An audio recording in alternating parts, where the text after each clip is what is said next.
ఇప్పుడు వాస్తవంగా సార్ సన్నోట్లకు మేము డబ్బులు ఇస్తామన్న మాట ఉమ్. మాకు ఎప్పుడు ఉండే అంటే ఎలక్షన్ల ముందు ఉండే. ఓహో, ఎలక్షన్ల ముందు. ఓకే. ఎలక్షన్ల ముందు ఆయన మాకు చెప్పిన మాట అంటే ఉమ్. ఇక మీరు వడ్లు మీరు ఏ పంట వడ్లు అని చెప్పలే ఆయన ఉమ్, ఉమ్, ఏ పంటన పండించుకోండి ఉమ్. పంటకు కింటాకు 5,500 బోనస్ ఇస్తామని చెప్పేసి ఈ దొంగ వచ్చి ఊళ్ళ పోటీ చెప్పిండు. Okay okay. ఈ దొంగ ఊళ్ళ పోటీ చెప్పిన మాట అందరు రైతులు కూడా నమ్మిండ్రు. ఓకే. ఇంతనే మంచిగా నికారుసుగా ఆయన ఇస్తానన్న బట్టి మనం అడగక ముందు ఉమ్.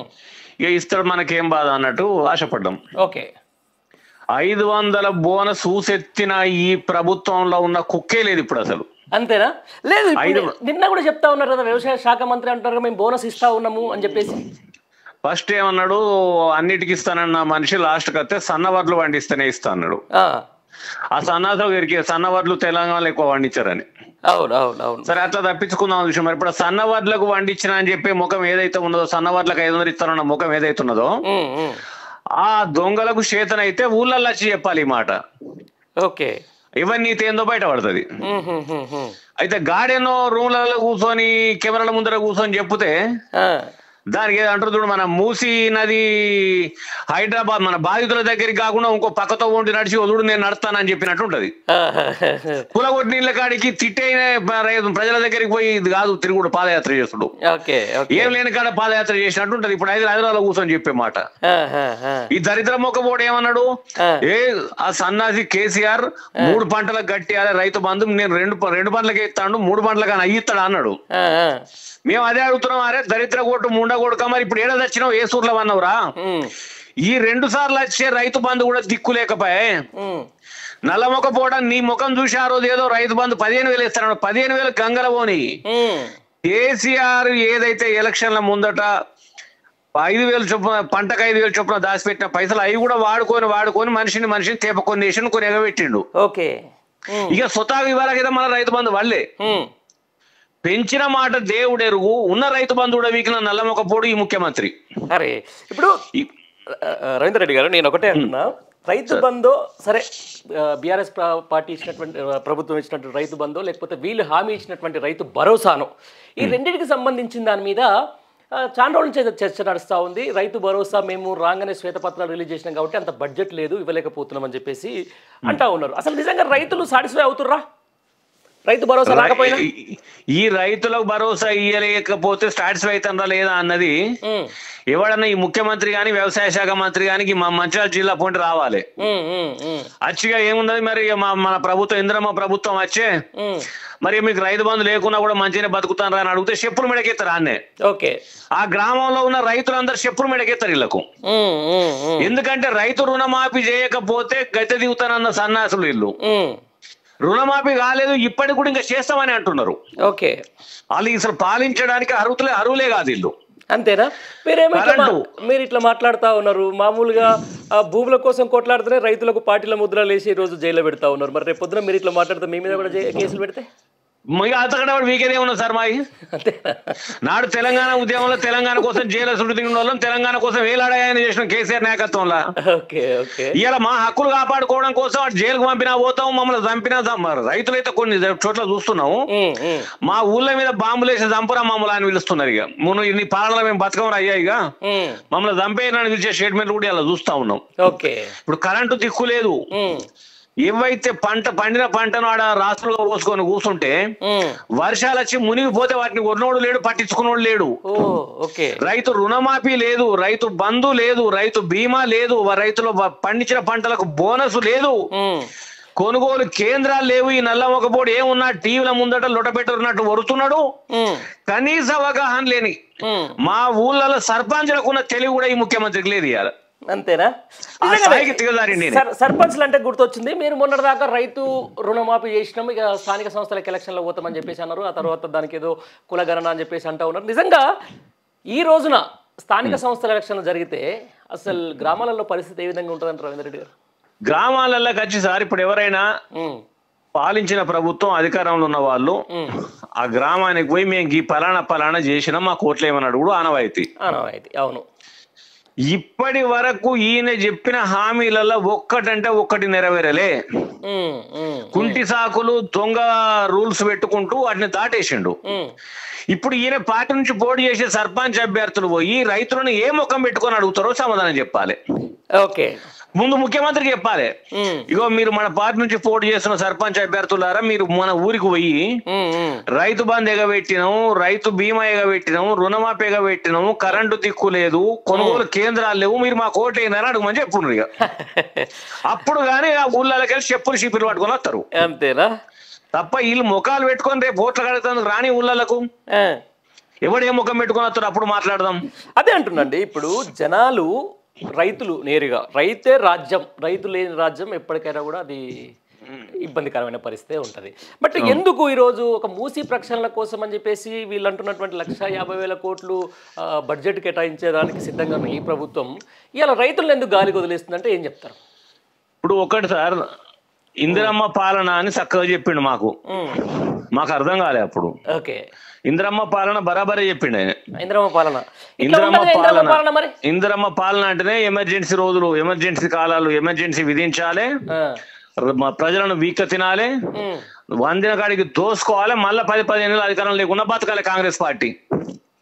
అంటే ఏ అధికారం రాకున్నా ఎవరు గెలిపేకున్నా బతకాలి. ఇప్పుడు మూసీ నది ప్రక్షాళన కూడా గదే. మూసీ నది ప్రక్షాళన పేరుతోటి నాకు తెలిసి జీవితంలో ప్రపంచంలో ఏ నాయకుడిని తిట్టనని తిట్టుతున్నారు ఈ రేవంత్ రెడ్డిని. ఓకే, ఆయనను, ఆయన భార్యను, ఆయన బిడ్డను, ఆయన అల్లుని, ఆయన మనవని కూడా తిడుతున్నారు. లాస్ట్ కతే ఆయన కుక్క దులిపినట్టు దులిపేసుకుంటాడు, ఇజ్జత మానవ వదిలిపెట్టి తిరుగుతున్నాడు. ఈ మూసీ నది ప్రక్షాళన ఒకవైపు ఇంకోటి ఏం చెప్తాడు, కేసీఆర్ రాష్ట్రాన్ని అప్పుల పాలు చేసిపోయింది అన్నాడు. ఓకే, కేసీఆర్ అప్పుల పాలు చేసిన వ్యవస్థ చక్కగా నడుస్తూనే ఉన్నది. అప్పుడు కట్టాల్సినవి కడుతున్నాడు, తెచ్చేటి తెచ్చిండు, ప్రజలందరిని ఆదుకునేటి ఆదుకున్నాడు. నడిసే కథ నడుస్తా ఉంటే మరి సరే నువ్వు అన్నట్టు అప్పుల పాలైంది, పైసలు లేవు, మరి ఈయన అయ్యే తెచ్చిస్తాడా 1,50,000 కోట్లు ఎక్కడి నుంచి వస్తాను ఈ మూసీ నది ప్రక్షాళనకు? ఎవరు ఇస్తున్నారు 1,50,000 కోట్లు? ఒకవైపు రైతులు ఇప్పుడు హోంగార్డులకు జీతాలు లేవు, అంగన్వాడీలకు జీతాలు లేవు, ఇప్పటికి ప్రభుత్వంలో చాలా మంది మాకు జీతాలు లేవు అని చెప్పి రోడ్లకి కొట్లాడుతా ఉన్నారు. వీళ్ళందరికీ ఎగబెట్టి నువ్వు ఇప్పుడు రుణమాఫీ ఈ మూసీ నది ప్రక్షాళన చేయాల్సిన అవసరం ఏమొచ్చింది అంటే సోనియా గాంధీ అల్లుడు రాబర్ట్ వాద్రా కాంట్రాక్టర్ ఉండాలి, 1,50,000 కోట్లతోటి మూసీ నది ప్రక్షాళన మొదలు పెట్టాలి, ఆడ ఉన్న ఇండ్లన్నీ కూలగొట్టి కమిషన్లు చంపుకోవాలి, కూలగొట్టమని కొన్ని, తర్వాత ఇళ్ళకెళ్ళో ఈ తూతూ మంత్రం 30-40 కోట్లు ఖర్చు పెట్టి 1,00,000 కోట్లు తొబ్బి తినాలి. రాష్ట్రం అంతా నీళ్లు వారించే కాళేశ్వరం ప్రాజెక్టుకు 1,00,000 కోట్లు అయితే బట్టలు చింపుకున్న ఈ సన్నాసులు ఇలా 1,50,000 కోట్లు ఈ మూసీ నదికి ఏడికెళ్ళి పెడతారు. వీళ్ళు అయ్యసొమ్మ అవి నవ్వసొమ్మ. ఓకే, ప్రజలు అడగరా? ఎందుకు అడగారు? ప్రజలు ఎందుకు అడగారు? ప్రజాబర అడుగుతున్నారు ప్రజలు. సార్ మీరు ఏ యూట్యూబ్ ఛానల్ గానీ, ఏ టీవీ ఛానల్ గానీ, ఏ పేపర్ గానీ, ఏ సోషల్ మీడియా గానీ తిరిగేయండి, 1,00,000 ప్రశ్నలు ఉంటాయి దాంట్లో ఈ ముఖ్యమంత్రిని తిట్టుకుంటా. కానీ చెవుల సీసం పోసుకున్నాడు ఏమో సిగ్గు ఎక్కువ లేకుండా నవ్వుకుంటా ముసిముసి నవ్వుకుంటా తిరుగుతున్నాడు. ఈయన ఈ అంటారు చూడు ఏలుముద్ర ముఖ్యమంత్రి లెక్క వేస్తున్నాడు ఈయన బయట. ఈయన మంత్రులు కూడా ఏమో రుణమాఫీ కాలేదు చేస్తానంటాడు. రైతు బంధు ఇప్పట్లో కాదు, రైతు బంధు ఇంకా మాకేదో అవి రావాలి ఇవి రావాలి, పూర్తి స్థాయి విశ్లేషణ జరగలేదు, జరిగినాక చూస్తామని కూడా అంటాడు. లేదు రైతు రుణమాఫీ 15,000 వేసుడు అని మళ్ళీ కూడా అంటాడు. అంటే ఎవరికి పొందం లేదు. ఆలీబాబా 40 దొంగల లెక్క రేవంత్ బాబా 40 దొంగల టీం తయారైంది తెలంగాణలో. ఇవాళ కేసీఆర్ గారు ముఖ్యమంత్రి అయిన తర్వాత తెలంగాణ అధోగతి పాలై ఉండి ఆ రోజు వచ్చినప్పుడు నూతన తెలంగాణ రాష్ట్రం. అట్లాంటి తెలంగాణ రాష్ట్రంలో ఉన్నటువంటి రైతుల భూములు 50,000 20,000 ఎకరం ఉన్న భూములు ఇవాళ 15 లక్షల నుంచి 50 లక్షలకు పోయింది. ఆ రైతులకు రైతు బంధు గాని, రైతు బీమా గాని, రుణమాఫీ గాని, కరెంటు గాని, కొనుగోలు కేంద్రాలు గాని, ఇతరత్ర ప్రతి సౌకర్యం కల్పించిండు. కల్పించే క్రమంలో రైతులు గర్వంగా తలెత్తుకొని తిరిగిరు, మాది తెలంగాణ రాష్ట్రమే, తెలంగాణ రైతులమని. అదే తెలంగాణ రైతులు ఇవాళ ఆకాశంకి వెళ్ళి చూసుకుంటూ ముఖాలు బిక్కపోయి మా పరిస్థితి ఏంది అని చెప్పేసి ఏడుస్తా ఉన్నారు ఈ సన్నాసి పాలనలో. ఇవాళ ఇదే కేసీఆర్ గారు ప్రవేశపెట్టినటువంటి రైతు బీమా, రైతు బంధు ఐక్యరాజ్య సమితిలో నమోదైతే ఇవాళ భారతదేశంలో ప్రపంచంలో తెలంగాణ రైతాంగం బొక్కబోర్ల పడి అయ్యో రాములా అని చెప్పి ఏడుస్తా ఉన్నారు. అదే మీరు చెప్పినట్టే మరి కేసీఆర్ ఆనవాళ్ళు అన్ని తెలంగాణ రాష్ట్రం తీసేసేంలో భాగంగా ఇదంతా జరుగుతుందేమో అనుకోవచ్చు కదా రవీందర్ రెడ్డి. కేసీఆర్ ఆనవాళ్ళు దుడిపేస్తే ఈ ముఖ్యమంత్రి బతుకుడే దాండుగా ఇక. అంతేనా? ఇప్పుడు మొన్న అంటున్నాడు, ఏమంటున్నాడు, మూసినది ప్రక్షాళన చేయకపోతే నేను బతుకుడు ఎందుకు, నాకు అధికారం ఎందుకు అంటాడు. అరే దత్తమ్మ నా కొడుక, మేము అడుగుతా ఉన్నావు, రైతు బంధు ఎగబెట్టినావు, రైతు రుణమాఫీ ఎగబెట్టినావు, రైతులకు రావాల్సిన ప్రయోజనాలు ఎగబెట్టినావు, బోనస్ ఎగబెట్టినావు, కరెంట్ ఎగబెట్టినావు, కొనుగోలు కేంద్రాలు దిక్కులేవు, ఇప్పుడు ఎందుకు బతుకుతున్నావు సావక నువ్వు? ఇవన్నీ చేస్తే ఇప్పుడు ఒక మూసినది ప్రక్షాళన చేయకపోతేనే నువ్వు బతుకు వేస్ట్ అంటున్నావు. అవును. ఒకవైపు ఈ 2500 రూపాయలు మహిళలకు ఇస్తానన్న ఎటు పోయింది, నీ గ్యాస్ ఎటు పోయింది, ఉచిత కరెంట్ ఎటు పోయింది, కళ్యాణ లక్ష్మి తులం బంగారం ఎటు పోయింది? మరి ఇవన్నీ లేనప్పుడు ఇక నువ్వు బతుకుడు కాదు కదా, నీ ఆనవాళ్ళే ఉండదు తెలంగాణలో. కేసీఆర్ ఆనవాళ్ళు దుడిపేసుడు అనేది ఈ దద్దమ్మలతోటి కాదు. కేసీఆర్ కంటే గొప్పగా పాలించే మొగోడు కావాలి అప్పుడు. ఇవాళ కేసీఆర్ కట్టినవి, కేసీఆర్ మొదలు పెట్టిన కాడికి పోయి పేర్లు మార్చుకుంటే ఆనవాళ్ళు తీసేసినట్టయితే ఈ సన్నాసి. ఇవాళ సెక్రటరేట్ వీళ్ళు అయ్యగట్టిండా? ఇవాళ ఉప ముఖ్యమంత్రి ఉండే ఇల్లు వీళ్ళు అయ్యగట్టిండా? ఇలా అంబేద్కర్ విగ్రహం వీళ్ళు అయ్యగట్టిండా? అమరజ్యోతిలో వీళ్ళు అయ్యగట్టిండా? కాళేశ్వరం ప్రాజెక్టు వీళ్ళు అయ్యగట్టిండా? మెడికల్ కాలేజీలు వీళ్ళు అయ్యగట్టిండా? ఇవాళ ఏదైతే ఊరూరా రైతులకు సంబంధించిన హాళ్ళు ఉన్నాయి ఇవన్నీ వీళ్ళు అయ్యగట్టిండా? ఎక్కడ ఇవన్నీ కేసీఆర్ అనవాళ్ళు కాదా? ఈ దద్దమ్మ తీసేస్తే కేసీఆర్ అనవాళ్ళు పోతాయా? తెలంగాణ రాష్ట్రానికే వన్నె తెచ్చిన నాయకుడు కేసీఆర్ గారు అయితే తెలంగాణ పేరు పాడు చేసే దరిద్రుడు ఈ ముఖ్యమంత్రి రేవంత్ రెడ్డి. రైతులు ఇవాళ అన్నమో రామచంద్ర అంటూ ఏడుస్తున్న ఏడుపుకు కారణం ఈ కాంగ్రెస్ ప్రభుత్వం. ఈ కాంగ్రెస్ ప్రభుత్వం ఈ 11 నెలల్లో ఆర్థికంగా డౌన్ ఫాల్ అయిపోయింది, ఆదాయం తగ్గింది. రాబోయే రోజుల్లో ఇంకా రాష్ట్రపతనం ఇంకా పోతూనే ఉన్నది. రాష్ట్రపతనం దిశగా ముందుకు పోయే క్రమంలో మళ్ళొక 10 ఏళ్ళు వెనుక పోయే పరిస్థితి ఈ చేతగాని దత్తమ్మల చేతిలో వచ్చేటట్టున్నది. మరి ఎట్లా తెలంగాణ రాష్ట్రం అయితే ముందుకు పోతే మరి దేశంలోనే నెంబర్ 1 స్టేట్ కాస్త ఏమవుతుంది అనుకుంటున్నారు? ఇప్పుడు దేశంలో నెంబర్ 1 స్టేట్ సార్. ఇప్పుడు భారతదేశాన్ని పోషించే రాష్ట్రాలలో నూతన రాష్ట్రం అయినప్పటికీ తెలంగాణ రాష్ట్రం మొట్టమొదటి స్థానంలో ఉండే. ఓకే. అట్లాంటి తెలంగాణ రాష్ట్రం అధోగతి పాలై ఏం చేయనో అర్థం కానటువంటి పరిస్థితులు కొట్టుమిట్టాడుతూ ఉంటే ఈ బీజేపీ నుంచే గెలిచిన మొగోళ్ళు ఢిల్లీలోనేమో బీజేపీ, తెలంగాణలోనేమో కాంగ్రెస్ బీజేపీ. ఓకే. అంటే భారతదేశంలోనే భిన్నంగా ఉంటది ఈ రాష్ట్రం. ఈ రేవంత్ రెడ్డి బూట్లు నాక్కుంటా ఆడు బండి సంజయ్ అనేటోడు, అరవింద్ అనేటోడు, రఘునందన్ అనేటోడు, కిషన్ రెడ్డి అనేటోడు వారి బూట్లు నాక్కుంటూనే ఉంటారు. అయ్యో, ప్రజలు రోడ్ల మీద పడి అయ్యో అని చెప్పేసి ఏడుస్తా ఉంటే ఆ ప్రజల దగ్గరికి పోవాల్సింది మానుకొని ఈ రేవంత్ రెడ్డి బూట్లు నాక్కుంటా ఇద్దరు కలిసి పంచుకుంటున్నారు, ఇద్దరు కలిసి దోసుకుంటున్నారు. ఇవాళ కేసీఆర్ గారు బయటకు వస్తారు. ఇంకొక మాట 2025లో కేసీఆర్ గారు బయటకు వెళ్ళిన తర్వాత ప్రజలకు మద్దతుగా నిలబడి ఈ రాష్ట్ర ప్రభుత్వం మెడలు వంచి ఈ రాష్ట్ర ప్రజలను, రైతులను కాపాడే నాయకుడు, ఏకైక నాయకుడు కేసీఆర్ గారే.